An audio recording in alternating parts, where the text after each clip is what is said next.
وَيَسْأَلُونَكَ sana sual ediyorlar. Sana soruyorlar. Muhatap kim? Muhammed Aleyhisselam. Anir ruhi sana ruhtan soruyorlar. Kim soruyor?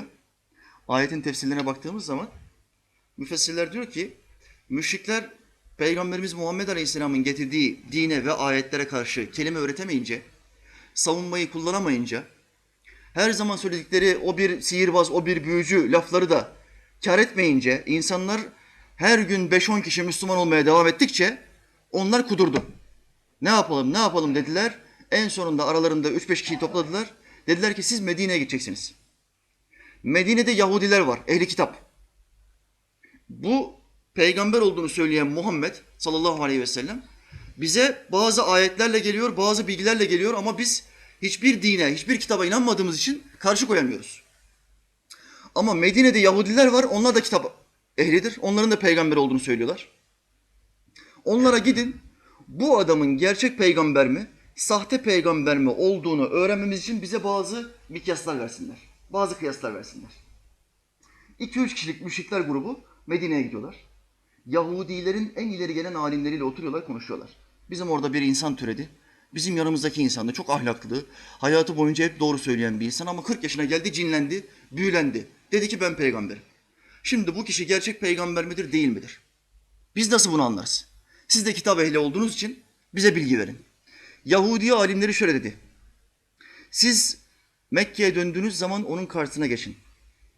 Ona şu soracağımız 3 tane soruyu tevdi edin. 3'üne de cevap verirse o bir sahtekardır.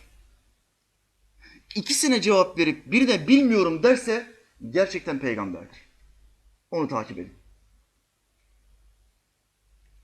Müşrikler sualleri aldılar. Notlarını aldılar, kağıtlara yazdılar unutmasınlar diye. Geldiler Muhammed Aleyhisselam'ın karşısına. Dediler ki ya Muhammed sallallahu aleyhi ve sellem sen peygamber olduğunu iddia ediyorsun. Şimdi biz sana 3 tane soru soracağız. Bu soruların cevabını verirsen biz sana inanacağız. Cevabını verirsen derken tuzak kuruyor. Çünkü 3 soruya da cevap verirse yine sahtekar olduğu ortaya çıkacak. Buyurun diyor soruları sorun. Soru 1. Geçmiş zamanda anlatılan putperestlerin zulmünden kaçan gençlerin akıbeti nedir? Onlar kimlerdir? Araplar arasında bu gençlerden haberdar olan kimse yoktur. Kimse bilmiyor. İkinci sorumuz, yine geçmiş zamanlarda yaşamış olan bir zat var. Dünyada gezmedik, adımını atmadık, tek bir yer bırakmamış olan bir zat. Bu kimdir? Soru 2. Arapların içinden bunları kimsenin bilmesi mümkün değil. Çünkü daha kitap gelmemiş Araplara. Soru 3. Ruh nedir? Bakın bu ayet-i kerime bu suallerden sonra gelmiştir. Sana ruhtan soruyorlar. Ruh nedir? 3 tane soruyu sordular mı? Müşrikler. Muhammed Aleyhisselam ne buyurdu? Dedi ki ben bu suallerin cevabını bilmiyorum ama kardeşim Cebrail bana bunları öğretir. Yarın bunların cevabını size vereceğim. Normal bir Müslüman ne der?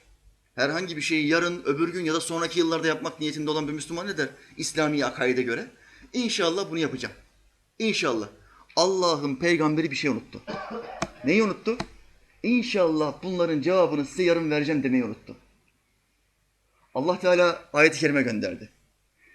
Hiçbir şey için Allah dilemedikçe bunu yarın böyle yapacağım deme.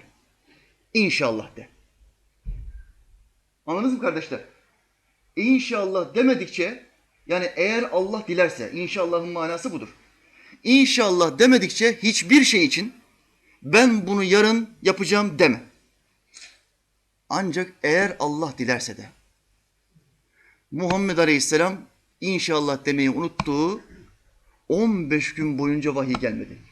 Kardeşler, Allah aşkına kendinizi bir an için bir Efendimiz Aleyhisselam'ın yerine koyun.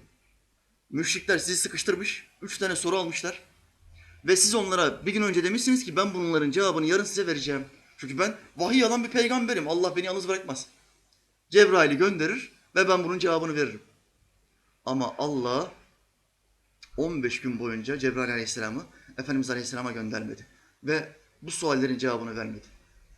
15. günün sonunda Cebrail Aleyhisselam geldi. İlk getirdiği ayet ne? İnşallah ayeti. İnşallah. Soruların cevabını vermiyor. Önce bir ders veriyor Allah Teala. Muhammed Aleyhisselam'ın şahsında bütün Müslümanlara ve bütün insanlara bir ders veriyor. Ne dersi bu? Ne yaparsan yap. Fikriyatında, niyetinde ne olursa olsun birkaç zaman sonra ya da birkaç gün sonra ya da birkaç yıl sonra bir şey yapmaya niyetlendin mi kardeşim? Böyle bir niyetim var, inşallah başarırım. Eğer Allah dilerse başarırım diyeceksin. Bunu demezsen yarı yolda kalırsın kardeşim. Nasrettin Hoca'dan bir mesele anlatılır. Akşamleyin hanımıyla konuşurken şöyle der. Hatun, yarın eğer hava güzel olursa şehire ineceğim, alışveriş yapacağım. Eğer hava kötü olursa işe gideceğim, çalışacağım. Hanımı da ona şöyle der. Demek ki mübarek bir kadın. Yahu bey, inşallah de, inşallah de. Hoca da terslenmiştir artık o gün ne olduysa. Ya ne inşallahı? Ya yağmurlu olacak hava, ya kötü olacak ya güzel olacak.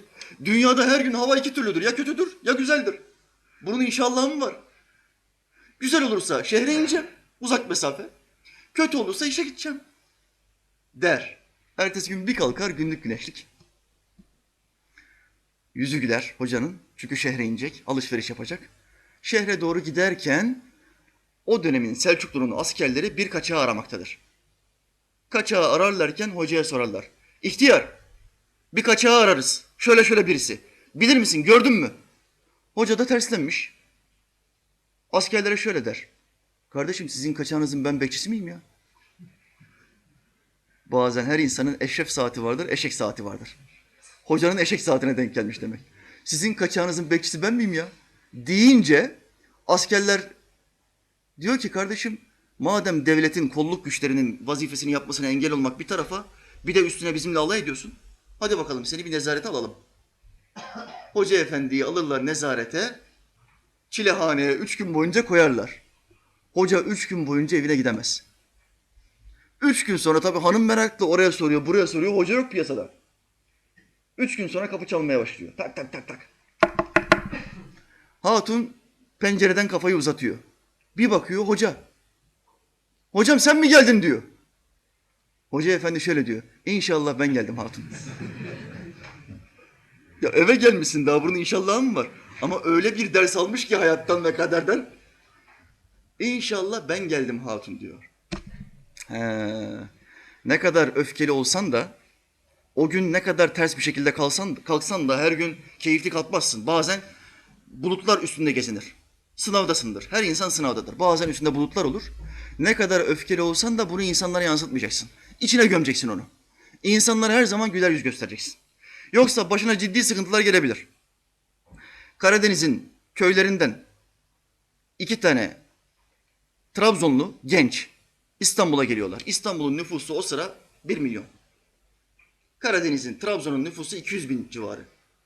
Gençler İstanbul'a gelince diyorlar ki bir vapura binelim. Bakalım vapur nasıl bir şey. Karşıdan karşıya vapurla seyahat yapmak falan. Vapura binince takım elbiseli bir beyefendi, İstanbul beyefendisi genç, vapurdan inerken gençlerden bir tanesinin ayağına basıyor.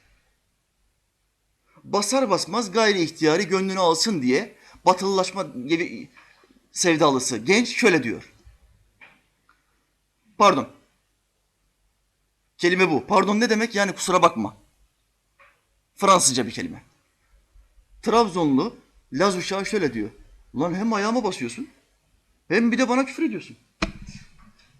Sen nasıl bana pardon dersin ya? Takım elbiseli beyefendi gencin suratına tokadı basıyor. Adamların talihsizliği, genç de meğer boksörmüş. Tokadı vuranın yüzüne yumruğu geçiriyor. Öbürü geliyor. Bunu tutmaya çalışıyor, ona da yumruğu geçiriyor. Biri kalkıyor, yumruğu geçiriyor, indiriyor. Öbürü geliyor, yumruğu geçiriyor, indiriyor. Bir tanesi yerde yatıyor, daha kalkamıyor. Çenesine çok sert bir yumruk aldığı için yerden kalkamıyor. Diğeri devamlı bir çalışma halinde, kendisini yediremiyor. Ben diyor Trabzon'dan gelmişim, tereyağıyla balla beslenmiş adamım ya. Bu takım elbiseli nasıl beni indirir diyor. Ayağa kalkıyor, kalkar kalkmaz bir tane yumruk vuruyor. Ayağa kalkıyor, kalkar kalkmaz vuruyor, indiriyor. Yerdeki şöyle bağırıyor. Ula Hasan! Ula Hasan! Bir bıçak vur ona! Bir bıçak vur ona diyor. Hasan da şöyle diyor. Ya sus be kardeşim sus diyor. Bıçağı vuracağım ama tikine duramıyorum diyor. Tikine duramıyorum. Ne demek? Ya ayakta bir durabilsem bıçağı çıkartacağım da. Ayakta duramıyorum. Tam kalktığım anda diyor, elimi bıçağıma atacağım anda diyor. Adam çakıyor indiriyor, çakıyor indiriyor diyor. Tramvaya bindi. Şimdi biz vapurlarla falan pek fazla seyahat etmiyoruz ama tramvaya bindin esnaf kardeşim. O gün sabahleyin hatun kahvaltıyı geç ayarladı. İşine yetişmek babında kahvaltıyı yiyemedin, öfkelisin. O gün senin başında kara bulutlar dolanıyor. Tramvaya binerken de arka taraftan birileri seni ittirdi. Sakın öfkelenme. Yumuşakça davran. Herkesin sıkıntılı dönemi olur, mutlu dönemi olur. O adamın da sıkıntılı bir dönemi vardır ya da acelesi vardır. Hoş göreceksin, sabredeceksin ve tek kelime konuşmayacaksın. Konuştuğun zaman boksöre denk gelirsin, tekvandocuya denk gelirsin. Kötü şeyler olabilir. Buna dikkat edeceğiz kardeşler. Şu halde ne demeyi unuttu Muhammed Aleyhisselam? İnşallah demeyi unuttu. Allahü Teala Hazretleri bu ayeti kerime gönderdi. İnşallah diyeceksin. Sonra sualinin cevabının birincisini verdi. Birinci sual neydi? Eski dönemde yaşamış olan gençler, putperestlerden kaçmış olan gençler, bunlar kimlerdir? Muhammed Aleyhisselam müşriklere dedi ki, bunlar ashab-ı kehf'tir, mağara arkadaşlarıdır. İkinci sorunuz neydi? Dünyada gezmedik hiçbir yer bırakmayan salih kişi. Kimdir bu? Zülkarneyn Aleyhisselam. Allah Teala burada hem ashab-ı kehf'i anlatır, hem Zülkarneyn Aleyhisselam anlatır. Ashab-ı kehf'e biraz daha fazla değinir. Zülkarneyn Aleyhisselam çok az bahseder. Hakkında çok az bilgi vardır onun hakkında. Bir peygamberdir. Allah'ın selamı onun üstüne olsun. Muhammed Aleyhisselam bu iki tanesinin cevabını verdi mi? Verdi. Hangi soru kaldı? وَيَسْأَلُونَكَ عَنِ الرُّوحِ Sana ruhtan soruyorlar. Üçüncü soru bu. Ayet devam ediyor. قُلِ الرُّوحُ مِنْ اَمْرِ رَبِّي Ruh, Rabbimin emrindedir. Ruh, Rabbimin bileceği bir şeydir. وَمَا اُوتِيتُمْ مِنَ الْعِلْمِ اِلَّا قَلِيلًا Size ilimden çok az bir şey verilmiştir. Bak Allah, bir, onların sorduğu soru sorduğunu bize aktarıyor. Ayetin ikinci bölümüne, ruh hakkında hiç kimsenin bilgi verebilmesi mümkün değil. Muhammed Aleyhisselam'dan önce 120 bin tane peygamber gelmiştir. Hiç kimsenin, hiçbir peygamberin cevap veremediği soru hangisi? Ruh nedir? Biliyoruz ki bizi yaşatan bir ruh var. Bu olmadığı zaman, bu bizi terk ettiği zaman en kuvvetli, güçlü, 100 kiloluk, iri yarı, kas yığını, idman yapmış bir adam bile yaşayamıyor. Ruh gittiği anda iş bitiyor. Bugün bilim bile ispat etmiştir. Ruh var. Ama nasıl bir şey bilmiyoruz. Sen bırak bilmeyi, bundan 1000 sene dahi geçse bilemezsin. Çünkü Allah bunun bilgisini gizlemiştir. Sana ruhtan soruyorlar. De ki ruh Rabbimin bileceği bir şeydir. وَمَا اُوتِيتُمْ مِنَ الْعِلْمِ اِلَّا قَلِيلًا Size ilimden çok az bir şey verilmiştir. Çok az bir şey verilmiştir. Müşrikler bunu duyduğu anda ne yapıyorlar? Evet, iki soruya cevap verdi. Gittiğimiz Yahudi alimleri de demişti ki, üçüne de cevap verirse sahtekardır. O ikisine cevap verdi, birine cevap vermedi. Müşriklerden bir kısmı iman ediyor ama bir kısmı yine inkar ediyor.